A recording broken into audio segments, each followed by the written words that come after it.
Estamos aqui então para mais um Café e as Contas, desta vez no âmbito do projeto Pandemia e Números, uma parceria do Observador com a Pordata e a Fundação Francisco Manuel dos Santos. Desta vez vamos falar de dívida, de endividamento, e temos connosco o economista José Miguel Costa, que nos vai fazer as contas enquanto tomamos um café. José Miguel, bem-vindo e obrigado por nos explicar aqui, então, talvez começando pela dívida pública, qual foi o impacto que já se pode medir da pandemia na dívida do Estado? Ora bem, a pandemia teve um impacto muito negativo na atividade económica e, portanto, fez reduzir a receita de impostos do setor público. Como todos sabemos, houve uma série de medidas tomadas pelo Governo para mitigar o impacto da crise nas famílias e nas empresas, e isso também levou a um aumento grande da despesa pública. Portanto, o déficit aumentou e isso tinha de necessariamente fazer aumentar a dívida pública.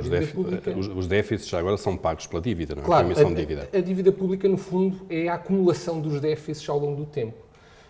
Nós vínhamos de um ano em que tínhamos tido pela primeira vez em democracia um superávit orçamental e em 2020 voltámos a ter um déficit, tendo à volta de um pouco mais de 5% do PIB. E, portanto, a dívida aumentou. Aumentou em termos nominais cerca de 20 mil milhões, passou de 250 mil milhões para 270. Eu posso fazer aqui um breve gráfico. Para dar um bocadinho uma ideia do que é que aconteceu nos últimos anos. Se começarmos, por exemplo, em 2015, a dívida tinha atingido um valor próximo de 250 mil milhões, vamos pôr aqui 250, vinha de um valor mais baixo, tinha subido muito nos anos da crise, como todos sabemos, e durante estes anos, até 2019, ela, em valor nominal, manteve-se mais ou menos constante. Portanto, estamos aqui a falar em 250 mil milhões de euros, por assim, e andava mais ou menos estável. E em 2020 dá um salto para 270 mil milhões de euros. Que é um salto apreciável, não é? Nesta escala. É um salto apreciável e que decorre precisamente ao valor do déficit que tivemos neste ano, grosso modo. Aqui estamos a falar da dívida bruta, uma parte foi também acumulada em depósitos. Mas pronto, foi este o valor do aumento. Se olharmos em percentagem do PIB, que aí dá-nos uma relação com o tamanho da economia, não é? Claro, porque quando olhamos em valor nominal não nos permite, por exemplo, comparar com o que se passou noutros países. E isto que se passou em Portugal passou-se na generalidade dos países avançados, nomeadamente na área do euro. A evolução foi muito semelhante quando olhamos em percentagem do PIB. A grande diferença é que nós estávamos numa trajetória descendente.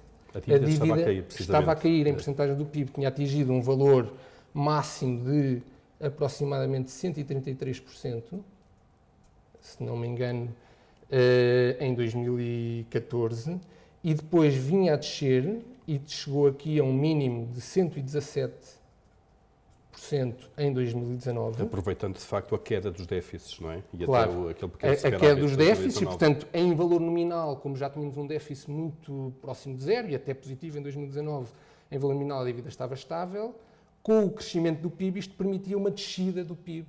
O efeito aritmético da base a aumentar, claro. E o que acontece é que em 2020 a dívida volta praticamente para aquele nível, ligeiramente mais, 134% do PIB. Que é o valor recorde. Que é o valor recorde. Claro. Como digo, isto é a dívida bruta. Se excluirmos os depósitos que também aumentaram muito, não chegaria a ser o valor recorde, mas de facto é o valor recorde. Nós sabemos que, pelos números que sabemos hoje, o PIB também vai recuperar em 2021, 2022, é provável que volte ao patamar anterior e, portanto, só por esse efeito a dívida, em princípio, diminuirá e também se espera que os déficits sejam mais contidos nos próximos anos. Portanto, no fundo, perdemos, em termos de rácio da dívida, claro, perdemos alguns anos na trajetória descendente. Mas o que se espera é que ela volte a diminuir gradualmente, mais ou menos gradualmente, conforme a recuperação da atividade económica. Em função do crescimento económico e também da descida dos déficits. Exatamente. Vamos falar um pouco também, José Miguel Costa, da dívida dos particulares, isto é, do setor não financeiro, particulares e empresas. Sim. Conseguimos tirar alguma tendência daquilo que aconteceu nestes meses? Neste ano e meio, a dívida do setor não financeiro privado, portanto, empresas não financeiras e particulares, manteve-se em valor nominal relativamente estável, portanto, não teve este aumento. Em grande medida, isto deve-se também às medidas de apoio público que permitiram aos agentes ter acesso a liquidez sem propriamente necessitar de aumentar muito o crédito, mas há uma grande heterogeneidade. Há setores que tiveram de recorrer mais a essas ajudas ou que tiveram de aumentar a dívida e outros menos. Quando olhamos em percentagem do PIB, houve de facto um aumento também. E sobretudo se olharmos, lá está, para setores, se comparássemos com a produção desses setores, por exemplo, os setores mais afetados dos serviços de alojamento e restauração, o aumento foi maior face à produção desses setores. Claro. E mesmo olhando agora para a dívida privada, sobretudo das empresas, ainda temos que esperar um pouco para saber qual é o impacto verdadeiro desta crise, não? Sim, de alguma maneira, com o fim das moratórias, com o fim das medidas de apoio de layoff, vamos ter de perceber, e com o fim das restrições, vamos ter de perceber de que forma é que a atividade, sobretudo nesses setores mais afetados, de facto recupera ou não, e permite novamente esta trajetória de redução da dívida. José Miguel Costa, muito obrigado por estas explicações, pelas contas e pelo café também. Obrigado.